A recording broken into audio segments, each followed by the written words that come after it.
Hello, everyone, and welcome back to the Gooner Fanzine Arsenal Women podcast. We are coming off the back of a nil-nil draw against Manchester United last weekend.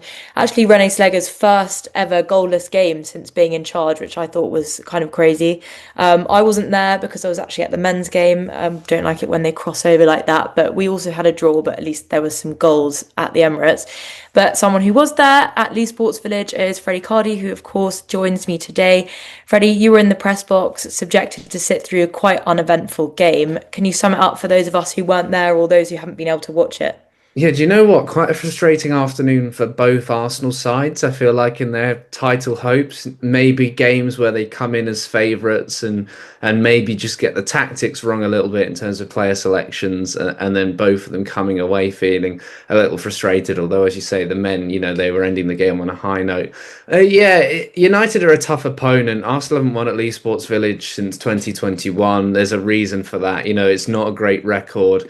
United, as we previewed, are a very, very good defensive side. They carry threat on the counter attack, and I just think Arsenal got their attacking selections wrong. I think Russo, against her former club, she scored there last year. I surprised Blackstenia started, and the fact I was listening to the Guardian's podcast, and they said after they beat Brann, Mark Skinner said, "I know Blackstenius is going to play." He just said, "I basically predict it. She's going to start." And the fact that maybe that didn't get through to Renée Slegger's, whatever Mark Skinner was trying to do there in terms of the mind games, I think they just played a little bit into United's hands, and United just sat back, nullified Blackstenius, Mark Russo closely, and they just couldn't quite find a way through until the subs came on. So, yeah, I don't think either side were massively happy. I think Mark Skinner would have been the happier of the two managers, but I don't think it's the panic that everyone, that a few people are having. I don't think it's panic stations yet, but I think it's a game that, if Arsenal had won that, even just 1-0, I think everyone would have been a lot happier. Yeah, definitely. I think a lot of people do tend to completely panic this early on in the season. Obviously, Chelsea are creeping ahead, but what would you say to people that kind of freaking out title race over? I mean, it's just not, is it? No, well, everyone's freaking out about Chelsea. I'm seeing calls for Sonia Bonpastor to be sacked because they beat Leicester 1-0. So I feel sorry for Leicester fans. I'm doing their game on Sunday, and apparently they were quite good. But it's such a weird title race, isn't it? In that way, because Chelsea really aren't happy with the football they're playing. But as everyone says, they get over the line. But how long will that last for? I don't know. And like I've said all summer, we can only really judge Arsenal on these two games against Chelsea this season. You're going to drop points elsewhere. You can't be absolutely perfect. And I just think, don't underestimate United. I think the frustration for Arsenal was they had a whole week to prepare for the game. United did a big game on their Thursday night. They beat Brann to reach the Champions League. They made some interesting sort of changes as well. Melvin Mallard actually started. Elizabeth Turland scored that hat-trick against Brann, and she actually dropped to the bench. So yeah, I get the frustration. There's frustration quite a lot. I think player selection is up there, isn't it? Sort of this early on in the season, but we are 3 games in, and I just think we've got to keep calm. And another interesting game next weekend after Villa is Man City away. So the more we go, I think it's almost just about getting through this early block. If you can get through it undefeated, win at one of United or City, whether this draw puts a bit more pressure on City away, but Arsenal tend to do well there. It is interesting, but I don't think Arsenal can expect to just go and walk over Manchester United because that's just not something that usually happens. Yeah, exactly. And I think, as you said, Arsenal haven't won away there since 2021, and Manchester United are a difficult side to beat. And so, probably the draw, I think Renée Slegger said in her press conference today, was probably the fair result after that game. But talking of attacking options and team selection, Olivia Smith, she hit the bar. It's probably Arsenal's best chance in the game. She's made such a good start to her Arsenal career. I'm excited to see how she develops further. Can you tell us a bit more about her performance on Saturday? Was she a bit of a standout or just that good moment? Yeah, she was lively. She put some good crosses into the box, actually. Her and Emily Fox both did. They both worked quite well. But I thought Arsenal probably overdid their attack on the right side. And why I say that is because United had a conventional defender on one side and Anna Sandberg, and at right back they had Celine Bazette, who's more of a midfielder, if not a forward. And I thought Arsenal, it took them about sort of 35, 40 minutes to really actually think, why aren't we attacking them down the left side a bit more? I know Smith and Fox are strong. I did think McCabe was really poor, sort of uncharacteristically poor. She was really quite sloppy on the ball, which I found surprising. But, it's a player who plays every minute of football. But once Ford started going at Bizet, then Arsenal really looked in the game. So almost once they got onto the opposite side, because they were really targeting sort of that Sandberg and Rolfo side, whereas actually it was Bizet who they could find a little bit more joy against. She did well, and it's a good United back line. Silas Joyce got a tiny touch to that Smith shot, even though the referee then gave a goal kick. And look, that's the sort of game that you call up to someone like Olivia Smith, but fair play to her for just being able to set foot on the pitch, and as we'll come on to later, and the same for Taylor Hines and many of those sort of coaching staff, players, and everyone else connected as well, because it can't have been an easy day for the likes of Smith and Hines. And I thought considering everything, massive, massive respect to her. Yeah, definitely. And I think she'll continue to develop and she'll get used to that Arsenal system and hopefully they can work out, when if they're overloading the right, maybe they can work it out a bit sooner in sort of upcoming matches and try and do something quicker. Slightly at the other end of the spectrum, Katie Reid, of course, again, hearing loads about her. She's just become quite a main part of that team. I don't know everyone's talking about her because she's so young, but she's sort of solidified her spot in that starting 11, even in the absence of Leah Williamson. I think Williamson herself said once that she thinks Reid will take her shirt one day, but I personally feel very safe when Katie Reid's playing, and I'm glad that Sleggers has given us the chance to see her so frequently. So are you enjoying watching her? What was a reception on Saturday? Yeah, I think everyone, there was real shared, praise, I think, from sort of the journalists around me, about Katie Reid's performance, because I think after London City, she gives away the penalty. She makes a really good first tackle. The second one, you write it off. You put it down to an 18-year-old, now 19 years of age. And in the rest of that game, I wrote a piece on how good she was, because she was flawless for the remainder of that game. West Ham away, bar the own goal, they didn't really threaten at all. Reid had their part to play in that. This was always going to be their toughest test yet. And Mallard, sort of United were going long. They were going direct early on. And I thought, right, Reid's really going to have to earn her money today. And she did. It was a real sort of physical scrap between her and Mallard. And you could tell that, I think, when you're an experienced, promising striker like Melvin Mallard, when there's an 18-year-old who's sort of throwing you about and keeping you quiet, I think that can get you frustrated. And I think Reid just quietly and unflappably just got under her skin a little bit. I think there were a few refereeing decisions where the home crowd weren't particularly happy, in sort of these 50-50 duels. A couple maybe Reid got away with a little bit lightly. But on the opposite side, Blackstenius was thrown around a little bit and didn't really get much. But her composure on the ball was just outstanding. I thought Steph Catley was the same. Both of them made the odd mistake, but then they were so good at recovering the ball. And even when Reid does, she's still able to just steady herself, pick out the right pass, look really calm under pressure, clearly communicates well. But it was a funny moment at one point as well, because McCabe played a little bit of a strange pass, and I'm thinking, well, that's not great again, Katie. And then she realizes actually Katie Reid should have been just 5 yards further up to get on the end of it, and she absolutely screamed at her. And Katie Reid's cheeks turned bright red. You could tell there was a bit of that, oh, I've just got a bit of a bollocking from Katie McCabe, and she sort of remembered her place in the side again. But you're going to get moments like that as a young player breaking in, and there's just no reason to drop her at the moment. So all power to her. It's been really, really impressive. And Daisy wrote a good piece analysing her as well, which is up on the Guna website. Yeah, it's been really exciting to see. I think it's always nice when you see that kind of homegrown talent shining on the big stage, and Katie Reid's a really good example of someone that's kind of been maybe a bit patient over the last season or so, just waiting and sitting on the bench quite a lot. But this season she's being rewarded for that, and yeah, it's fab to see. But talking of defenders, no Jenna Niswonger again, and Renee spoke about it in her press conference today. She said everyone's performing really well and working hard in training, and Jenna is as well, basically. But the team selection is very hard.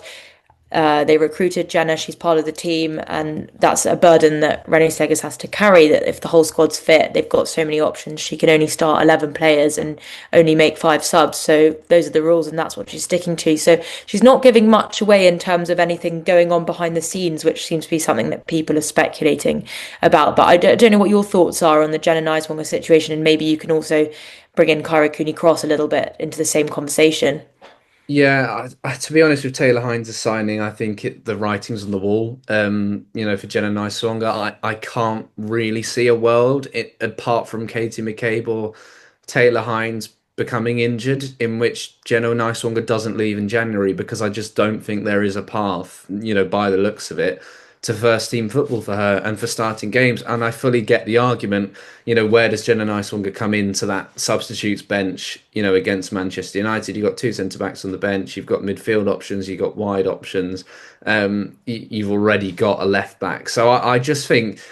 I think bringing in Taylor Hines was a signing that made a lot of sense, but I think it's again, is it Renee Slager's saying, this isn't a player I particularly rate, but then why not let Niswanger go out on loan or why not sell her in the summer? I just don't really get the whole situation. I don't think many people do, to be honest. And these things can happen, but it just seemed like a signing that didn't really, wasn't really given the opportunity from the start. And I think that's the weird thing. It's not like she's had a run in the side and not played well. She's never really been handed a solid opportunity. Her first start came in midfield against London City. She made that start against Crystal Palace when McCabe was suspended. She's had a couple of good cameos from the bench, but it's just really hard to see a way forward for her, unfortunately. And I think for her sake, I think she'll just want to go and play football and be breaking back into the USA side. The hard thing for her is January's still quite a long time away.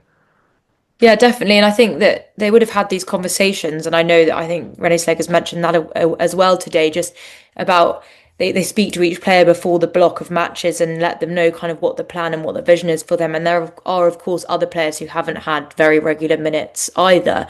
So I guess that Niswanger would have known, what her kind of fate, if you like, would have been for these games. But it is just tricky to see someone who was so excited to come to the club and perform and not being able to have that opportunity. So yeah, we'll see what happens in January. But I agree with you. I don't see her staying with the side for much longer, whether that's a loan or leaving permanently. I think she'll want to just go and play. And she's still young and she's got USA caps. That's not something you don't want to lose your place in the national team before you've even really, really got started. So yeah, I think she'll want to go away and perform Yeah, somewhere else. and there's, as far as I'm aware, there's no personal issues. There's nothing away from the pitch, that we're not aware of, for example. And I have sort of asked this question to people.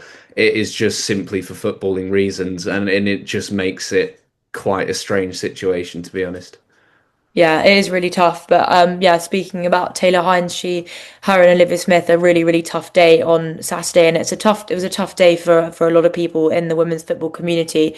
Really, really sad news that an absolute giant in the game, Matt Beard, had sadly passed away on Saturday, and it's really affected a lot of people, from players to staff to fans and journalists, and everyone's pouring out these amazing tributes for Matt Beard. He's managed Liverpool, Chelsea, West Ham, Burnley, Boston Breakers and Bristol City. So he's really had an impact across so many leagues and so many teams. So I don't know if you were at the game and obviously there was a moment of silence for Matt Beard. What was the atmosphere around that like?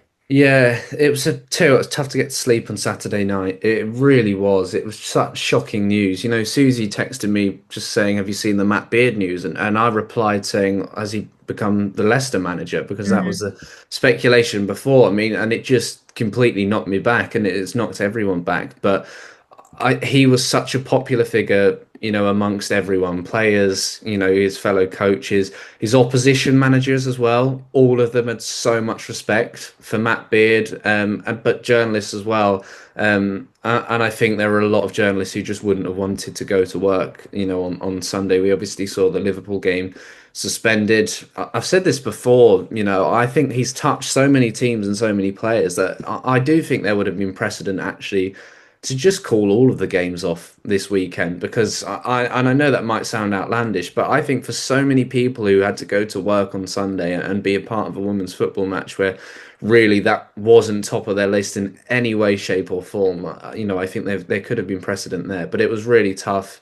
Just a massive shout out to sort of the press pack who were there. Many of them know Matt really, really well, had worked with him, had gone for drinks with him, had been in his press conferences, and everyone just had so much time for him. And you and me know, as a journalist, when a manager respects you and is almost on your side and cares for you almost and takes an interest in you, it makes your job so so much easier. And Matt Beard was all about that. And Renee Slagers and Mark Skinner paid really nice tributes to him.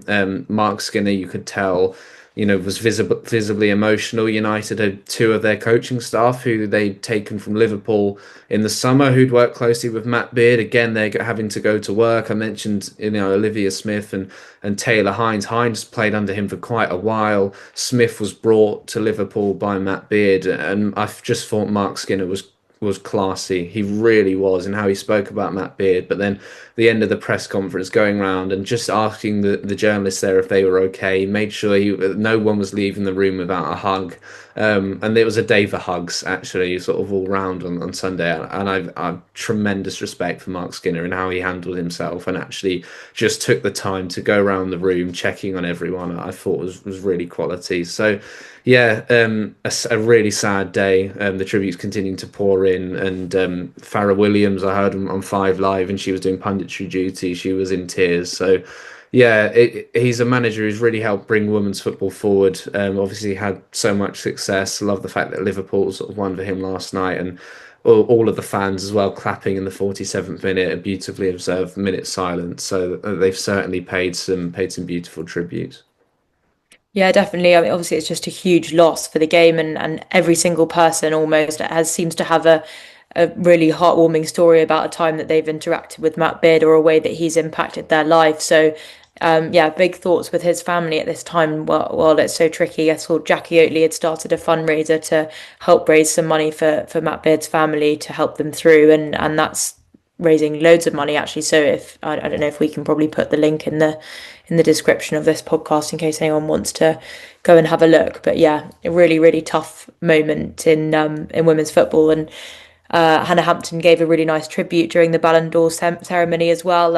It was, yeah, I think it was something that maybe needed to be said on that stage, and she spoke really nicely in an emotional moment as well. So yeah, sad for women's football, but pleased that Liverpool won last night for Matt Beard, and hope that everyone can pick up and play like he'd want everyone to. Yeah, absolutely. Yeah, really tough. And yeah, like you say, that I mean, the fundraiser is incredible. I think they've raised over sort of 30,000, near forty I think thousand it's about pounds. 50 now. 50, and the Yeah. original aim was 5,000. And I've seen a sort of flick through the list of people who are donating. The amount of current footballers, current managers, Arsenal players in there, is really heartening as well. And I think everyone. I was chatting to Tom Gary in the press conference, and everyone was sort of sitting there reminiscing on Matt Beard, and the press conference that sort of touched me was after Arsenal beat Liverpool at St Helens last December, a sort of freezing cold day. Arsenal didn't play particularly well, which was the funny thing, because Matt Beard then walked into the press conference. He was asked about sort of Liverpool's lack of depth, maybe compared to Arsenal, and he just literally sat up and said, "I hope Rene gets the job." It's night and day from where they were under Jonas to where they are now. He said, I've been speaking to all the players about it, and how happy sort of they all seem, and that was completely unprompted. But he basically said, Arsenal, give Rene Slagers the job, and just the fact that that's worked out as well as it has with Arsenal winning the Champions League, I think is really lovely. And I just remember in that press conference how he knew every journalist's name, how he was speaking to some who he hadn't seen for a while, how he was answering all of the questions honestly, and you could tell, by all the players who paid tribute to him, and not just the ones who played under him, that they actually, even sort of those of rival teams, just really enjoyed him as sort of a football man. And yeah, we need more Matt Beards in this world. Yeah, 100%. And it's yeah, it's interesting that he managed to identify Renée Slegers as that kind of the person that was made for that Arsenal job, and she's done an amazing job with Arsenal. And kind of talking of the Ballon d'Or, she's led Arsenal to win Club of the Year, which was Mm. announced this week, which was really exciting. I know I was texting you before saying I thought we might get it, but then seeing how other results on the evening went, maybe started to doubt a little bit. But they did win in the end, and very well deserved. Some amazing Champions League performances, overcoming first leg defeats and defeating Barcelona in the final, Lyon in the semi-final. It was a good way to be rewarded for that. What did you think of that award? Well, if it went to Barcelona, I think we would have all gone mental, wouldn't we? So at least they got something right on the night. And yeah, rightly so. Look, I think there was a massive amount of ignorance in terms of football away from Europe, in terms of the women's game, unfortunately. I think there's players who play for African countries, South American countries who play in the NWSL. I'm looking at sort of Kunan Danji and Banda in the NWSL. The fact they weren't anywhere near that top 10, I think, is remarkable in terms of the performances they put in for club and country, and that sort of really surprised me. But yeah, nice to see that. Nice to see the Arsenal representation. Sort of Victor Gyökeres, can I come along with the women's team? Go on, Victor. We'll teach you a few things. Get chatting to Alessia Russo about scoring goals. So that yeah, that was nice to see. Renee Slagers gave a good speech. I mentioned the Hannah Hampton speech as well, which I thought was wonderful. And I love Renee's line. It was, she's never going to stand up there and talk about how great it was to win the Champions League, was she? So you could tell there's sort of people there who probably don't want to be up there facing everyone, having to talk to them. But yeah, nice to see that sort of Arsenal commended, and I think it went down really well with the fans. Yeah, definitely. I mean, I actually quite enjoyed covering that evening, and I thought the suspense throughout was quite big. Watching those individual awards as well.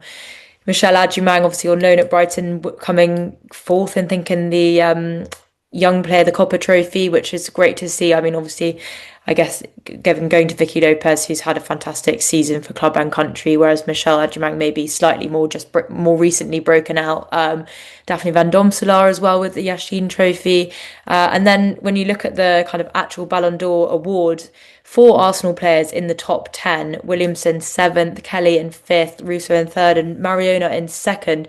I know there's been a lot of discussion around those results in the Ballon d'Or, but it's, of course, a bit of a controversial award anyway. People always raise questions about the decision process. And like you just mentioned there, players from outside of Europe not coming in anywhere near that top 10 is definitely a big issue. And I wonder whether it's because the women's one is decided by fewer journalists from fewer countries. And maybe that's something that needs to be looked at. But can I get your reaction to how those Arsenal players were ranked? What did you think? I know how I feel.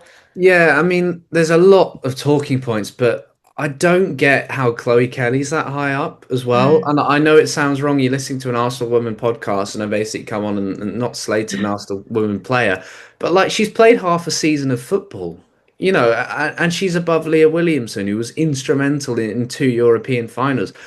I just, yeah, it blows my mind a little bit, the Ballon d'Or. And I think as soon as that was revealed, I was a bit like, yeah, this isn't going to happen, because if anyone's covering and watching football regularly, you know that Chloe Kelly's been great and made an impact. But even her impact for England, it was the little moments that become the big moments, of course. But when you watch Leah Williamson week in week out, um, I think if you were to do a statistical look at it, Chloe Kelly wouldn't really be anywhere near as high up as she was. But of course, she's Chloe Kelly. She's brilliant to watch. She's always in the big moments. Fair enough. But I think I know someone made the point on Twitter. When do defenders get recognition in the Ballon d'Or? And fair point, even though it's an unfair sort of thing. But yeah, I think it was predictable, to be honest. I think it was sadly predictable that sort of a Mariona or a Russo, it could have gone either way. I was in the Mariona camp. I know people were in the Russo camp, but I think if you win the Euros and the Champions League in the same year, to do that with your first season, at a new club in a league you've never played in before, and then to win that final against the team you left, sort of making quite a brave decision, and to just be so instrumental in turning a good team into a great one. I think it should have gone to Mariona Caldente, and I think if you told Aitana Bonmati it was going to Mariona Caldente, she would have probably just gone, well, fair enough. I think you mentioned to me, sort of they on almost Bonmati's highlights. I think they included the bad moments, like her penalty miss in the Euros. So I think, perhaps if Spain win the Euros, Mariana's scored in the final, maybe, it's a toss of a coin. If they win that penalty shootout, maybe it goes the other way. I don't think she'll be too bothered. I think that us as fans, we get worked up about it, don't we? But I just don't. I don't get it. I think even Putellas maybe could have been higher up the rankings than Bonmati. Look, I don't watch Liga F week in week out, but it's a little bit of a bemusing decision. But at the end of the day, are we that surprised? And that probably says it all. Yeah, I mean, it is what it is, and I think it's not something that's going to change. The women's award is relatively new, and And I think that it's always going to receive backlash, as it does in the men's game as well. It's, a lot of people think there shouldn't even be an individual award like this in a team sport. So I guess it's just, it's always going to spark debate, and it is good. That's why we love football. There's so many kind of controversial things to talk about. But yeah, I would have loved to have seen Mariona picking up that award and getting that recognition. I know she has had obviously some lots of recognition within England and winning lots of prizes here. So I'm sure she's not losing too much sleep over it. But yeah, I think it was slightly an interesting end to the evening. But yeah, as Yeah, you and said, even like when predictable. Andres Iniesta was, confirmed to be like giving it away, I think we saw, we all knew, didn't we? So, yeah, it's frustrating because, but we're also relying on, we're lucky here in England with the budget, the increasing budgets that we have for journalism of women's football. But you're looking at 49 other countries. Do we, are the journalists selected paying the same amount of time and attention to the women's game? I think the answer is there for all to see in terms of some of those selections. But look, it's always up for debate, isn't it? But yeah, I feel for Mariona, but I think players put this behind them. If you asked any player, would you rather win the Champions League and the Euros or the Ballon d'Or? I think we all know what the answer would be. Yeah, exactly. And I mean, I think that kind of says it all. They're all so humble. Those Arsenal girls, they'll never kind of say anything about how that award kind of maybe should have gone. And yeah, I think we'll just have to leave it there. But now looking forward to Aston Villa this weekend, I'm quite excited because I'm going. I think it's my first game as a fan for like at the Emirates in the women's game for like over a year, which I'm really excited about. Group of uni friends, so lots of them have never been to a football game, so or an Arsenal women's game. So I'm hoping to convert some new fans to the dark side. But yeah, what do we think of Villa so far this season? They lost to Spurs on penalties last night in the League Cup, but also haven't managed to register a win in WSL yet. With a goalless draw to Brighton in week one and then a 3-1 defeat to Chelsea before their match last weekend was cancelled because it was against Liverpool. So, what do you think they'll be looking to bring this weekend? They'll obviously be wanting to have get a result. Well, I think that their squad will be smaller than the group of friends you're taking in anyway. If anyone sees a team bus arriving, it may well be yours. It's remarkable how many people you're bringing. But yeah, look for Villa, their win over Arsenal, they were really, really good. Was it 5-2 at Villa Park after Yeah. after Arsenal beaten Lyon, and they've got that sort of Grant and Salmon, who look identical actually, sort of hairstyles and everything. That right hand side who caused Arsenal real problems on the day. Rachel Daly, all that experience up front. I think Noel Maritz will be suspended. She got a red card in the Subway Cup. Always loves the Subway Cup drama, does Noel Maritz after that ineligibility sort of crisis last year. But yeah, it's a strange one with Villa. I thought they played well against Chelsea, in the first half. Salmon scores a brilliant goal. But yeah, they've never massively kicked on after that really good season they had under Carla Ward a few years ago. Squad depth, again, there's a lot of size in their position when the squad depth, sort of the injuries are lacking a little bit. But I think they've got enough there to cause Arsenal a few problems. Yeah, definitely. I think that yeah, they've got a bit of pace and they're able to be direct, and we'll have to see what happens. I'm hoping for a win so that my friends might want to come back to the Emirates, as I'm not sure that they're solid enough football fans to stick week in week out if there's a bad result. But yeah, we'll see. I'm excited to see how the team lines up against Aston Villa, whether Katie Reid gets another look in and if we're going to see Russo maybe getting more action or Blackstenius possibly coming back in. I don't know how it'll go, but yeah, I think Rene Segers today spoke about how the team need to be very psychologically and technically present against Aston Villa because, you know, potentially the team was eye was slightly off the ball, if you pardon the pun, at the end in that 5-2 loss. So I think she's probably right, and they need to not be caught resting on their laurels and probably take it to Villa from the first whistle. Yeah, I think there's probably elements of all three performances that Arsenal aren't massively happy with. I think in front of goal they'll be delighted, but Van Domselaars look shaky. There have been sort of shaky moments in the defence. Have they quite created enough? I know that sounds mad for a team that scored as many goals as they have, but I think this is the sort of game where you wouldn't be surprised if Arsenal just blow Aston Villa away. And actually, you've had three games, and if everything just suddenly comes together, and then you want to set up going to Manchester City in a really good position. So I think this is an important game for that. Actually, hopefully, sort of a good crowd in at the Emirates. But this is the sort of game game, you want to bounce back, win and win well, and then go up to City, with some real confidence. Yeah, definitely. And especially they're about to start their Champions League campaign as well. It's just going to be about getting a bit of momentum heading into that, starting with Lyon a few days after the trip to Manchester City. So I think, yeah, they'll really want to make a marker, show what they're going to be about this season and yeah, hit the ground running basically. We'll continue to hit the ground running. Obviously 9 goals scored this season or something, so they're all right. But yeah, it'd be good to get another win under their belts. But yeah, so Leith will be there on Sunday. So I imagine everyone is able to get their printed Guna before the game. Or I keep saying Sunday, it's Saturday. But yeah, I'm sure you can tell us a bit more about that. But I'm pretty sure everyone can buy their copy. Do we still have any of the Champions League ones left? I think we do. Yeah, I've been able to get a few, but they are selling very quickly. But normally Leif will be there bright and early, sort of 8, 9 in the morning outside Arsenal Tube with a couple of boxes of the Gooner. I can't make it down. I'm doing the under 21s against Derby tomorrow, and then I'm doing Leicester hopefully on Sunday. So it's a bit too much football in the end. But Leif will be there, and then we usually have Alex, another seller, who will sort of be on the steps. If you're leaving the ground going back down sort of to Finsbury Park and past Arsenal Tube. Alex is normally out on those steps selling Laguna. So yeah, there'll be ways of getting your hands on it. Follow Leigh, follow Laguna on social media, and yeah, keep an eye on the updates. And as ever, just give us either of us a message if there's anything you need in terms of for us to help. And still available online too, both copies. Yeah, exactly. And I'll be there in block 11. So yeah, do say hi, or maybe I'll bring a couple of Gooners in and sell them as well. So yeah, really looking forward to it. Well, thank you, Freddie, and nice to see you. And hope you enjoy covering the under 21s this weekend. That'll be exciting. And yeah, we'll speak next week. Absolutely.